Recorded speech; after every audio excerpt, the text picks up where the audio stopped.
திருக்கண்ணமங்கைக்காக திருமங்கை ஆழ்வார் பாடிய 9 பாசுரங்கள் அடிப்படையிலே 9 நூல்கள் ராமானுஜர் பாடினார்னு பார்த்தோம்.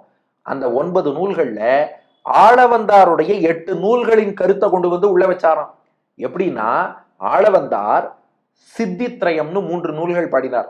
ஈஸ்வர சித்தி, சம்வித் சித்தி, அஜித் சித்தி என்று 3 சித்தி ஆளவந்தார் பாடினார்.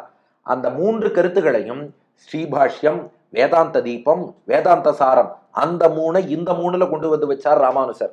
அதுக்கப்புறம் ஆளவந்தார் பெருமாளுடைய பெருமையை சொல்லும் விதமாக ஸ்தோத்திர ரத்னம்னு ஒரு துதியும், தாயாருடைய பெருமையை சொல்லும் விதமாக சதுஷ்லோகின்னு ஒரு துதியும் பாடினார். அந்த கருத்தை அப்படியே ராமானுஜர் உள்வாங்கி சரணாகதி கத்தியம், ஸ்ரீரங்க கத்தியம், ஸ்ரீவைகுண்ட கத்தியத்துல அந்த தாயார் பெருமாள் பெருமைகளை அப்படியே உள்ளே வைத்தார். அப்ப அந்த 3க்கு இந்த 3, இந்த 2க்கு இந்த 3. அதுக்கப்புறம் ஆளவந்தார் பாஞ்சராத்திர ஆகமத்தின் பெருமையை விளக்கும் விதமாக ஆகம பிராமாண்யம் என்று ஒரு நூலை அருளினார். அந்த ஆகம பிராமாண்யத்தில் உள்ள கருத்துக்களை, ஆகம கருத்துக்களை நித்திய கிரந்தம் என்ற நூலிலே ராமானுஜர் இடம் பிடிக்கும்படியாக செய்தார். அத்தோடு ஸ்ரீபாஷ்யத்திலும் உற்பத்தி அசம்பவாதிகரணத்தில் இந்த ஆகம பிராமாண்யத்தின் கருத்துக்களை ராமானுஜர் எடுத்து பேசியிருக்கிறார்.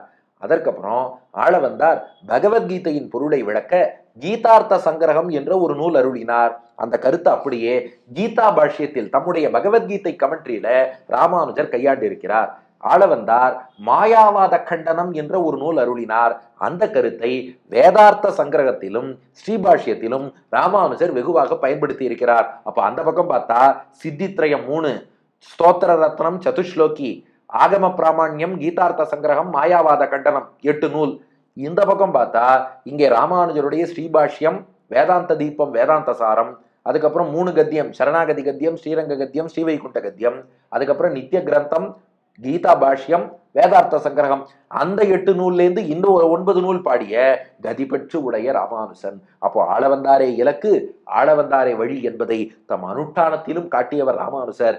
அந்த ராமானுஜர் என்னை காத்தனனே, இந்த எண்ணெயை கொஞ்சம் இறக்கி சேவிக்கணும், என்னை ரொம்ப தாழ்ந்தவனான அடியனை கூட காத்தனனே ராமானுஜர் நினைச்சா காப்பாத்திடுவார், அடியேனை கூட ராமானுஜர் காப்பாற்றி விட்டார் என்பதை இந்த பாட்டில் தெரிவிக்கிறார் திருவரங்க தமுதனார். அப்ப ராமானுஜரே நம்மளை காப்பாத்திட்டார்னதுக்கு அப்புறம் யார் வீட்டு வாசல்லையோ போய் நிப்பேனா?